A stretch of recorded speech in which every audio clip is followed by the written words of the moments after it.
जय महाराष्ट्र मित्रांनो, द महादेशभक्त या चॅनलवर आपलं स्वागत आहे. तुम्ही आपल्या भारताचं राष्ट्रगीत ऐकलंच असेल. राष्ट्रगीत भारत स्वतंत्र झाल्यापासून बऱ्याच वर्षांनी पूर्ण होण्याची वेळ आलेली आहे. राष्ट्रगीतामध्ये पंजाब, सिंध, गुजरात, मराठा या प्रदेशांचा उल्लेख आहे. पण सिंध हा प्रदेश आतापर्यंत भारतामध्ये सामील झालेला नाही. तो लवकरच भारतामध्ये सामील होऊ शकतो. भारताचे संरक्षण मंत्री श्री राजनाथ सिंह यांनी काही दिवसापूर्वी याबद्दल स्टेटमेंट दिले आहे, ते आपण ऐकू. सभ्यतागत रूप से सिंध हमेशा भारत का हिस्सा रहेगा और जहां तक जमीन की बात है तो बॉर्डर्स तो बदल सकते हैं, क्या पता कल को सिंध भारत में फिर से वापस आए। या अगोदरही राजनाथ सिंह यांनी वक्तव्य केले होते, ज्यामध्ये ते म्हणतात, कराची जे पाकिस्तानचे सर्वात मोठे शहर आहे त्याचा रस्ता सिंध मधून जातो. हीच गोष्ट यूपीचे मुख्यमंत्री योगी आदित्यनाथ यांनी म्हटलेली होती की आपण सिंध प्रांत घेऊ शकतो, याला कोणत्याही कारणाची गरज नाही. सिंध आणि भारताचे खूप जुने नाते आहे असे म्हणायला आपल्याला हरकत नाही. सिंधू संस्कृती भारतीय संस्कृतीचा पाया मानली जाते. तिने भारतीय उपखंडात शहरी जीवनाचा पाया रचला आणि नंतरच्या संस्कृतींना अनेक बाबीमध्ये प्रभावित केले. सिंधू संस्कृती, ज्याला हडप्पा संस्कृती म्हणूनही ओळखले जाते,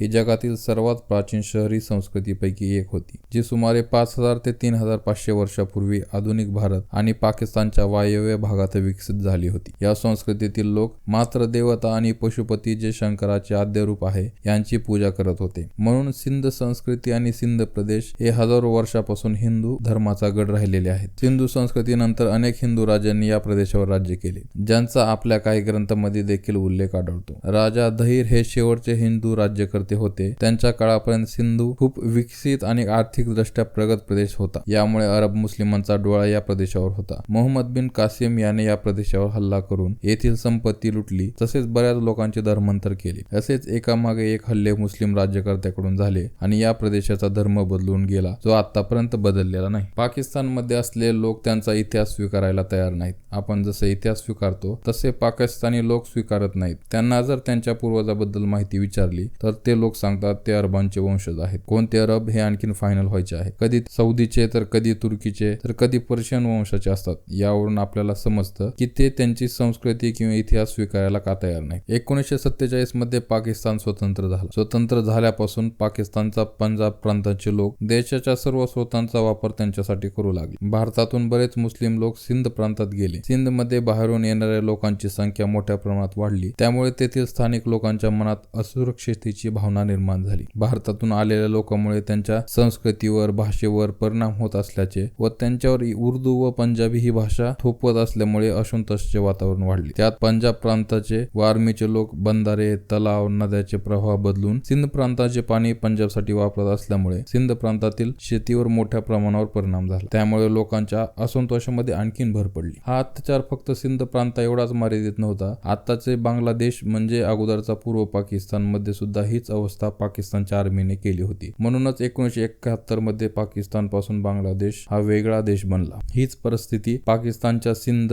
बलुचिस्तान या राज्यात निर्माण झालेली आहे. पाकिस्तानच्या आर्मीला कंटाळून हे राज्य स्वातंत्र्यासाठी प्रयत्न करत आहेत. तुमच्या मनात हा प्रश्न येतच असेल की सिंध भारतात कसा सामील होऊ शकतो. आज जी पाकिस्तानची आर्थिक, सामाजिक व राजकीय स्थिती आहे ती खूप नाजूक बनलेली आहे.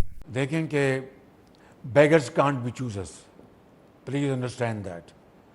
हमें अपनी कौम का पेट पालना है. खुदा की कसम खा के कह रहा हूं, एक ही दिन हम आजाद होंगे.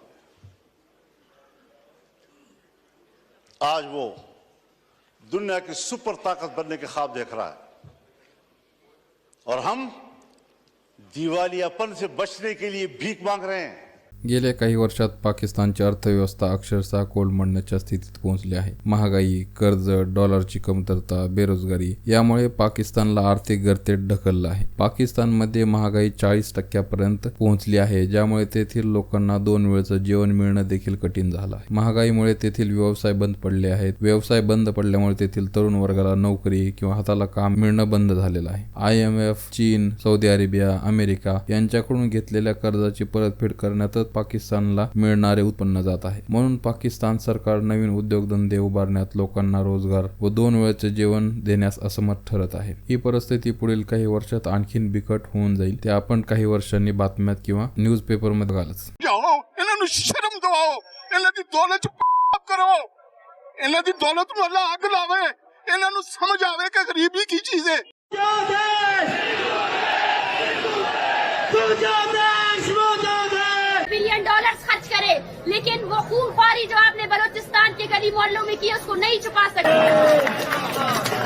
भारत कदम बढ़ाओ, अनेक वर्षापासून हा देश राजकीय अस्थिरतेचा सामना करत आहे. पर्यायाने अर्थव्यवस्था, समाज आणि लोकांचे दैनंदिन जीवन यावर देखील याचा परिणाम होत आहे. पाकिस्तानमध्ये सरकार बदलणं ही गोष्ट नवीन नाही. निवडणुकापासून ते पंतप्रधानांच्या बदलीपर्यंत अनेकदा राजकारणात स्थिरता दिसत नाही. पाकिस्तानमध्ये लोकशाही केवळ नावापुरती मर्यादित आहे. देशाची सत्ता पूर्णपणे पाकिस्तानच्या आर्मीकडे आहे. सध्या लष्करचे प्रमुख आसिफ मुनीर आहेत. पाकिस्तानचे पंतप्रधान सत्तेत किती काळ राहणार हे आर्मीच ठरवते. उदाहरण आहे इम्रान. जोपर्यंत ते पाकिस्तानच्या आर्मीच्या ऐकण्यात होते तोपर्यंत ते पाकिस्तानच्या पंतप्रधान या पदावर राहिले. मतभेद निर्माण झाले आणि आजपर्यंत ते जेलची हवा खात आहेत. आताचे पंतप्रधान शहबाज शरीफ आणि आसिफ मुनीर यांच्यात परत मतभेद झाल्याची चर्चा आहे. शरीफ यांचं पद किती काळ सुरक्षित राहतं हे पुढे बघण्यासारखं आहे. हा असा सत्ता संघर्ष राजकीय नेते व आर्मीमध्ये राहिल्यास पाकिस्तान किती दिवस एक देश म्हणून राहतो हे आपल्याला पुढील काळात नक्कीच कळेल. म्हणून सिंध प्रांत त्यांच्या उज्ज्वल भविष्यासाठी भारतात सामील होऊ शकतो अशी मला आशा आहे. तुम्हाला याबद्दल काय वाटतं हे कमेंट सेक्शन मध्ये नक्की कळवा आणि असेच नवनवीन व्हिडिओ बघण्यासाठी आपल्या चॅनलला सबस्क्राईब करा.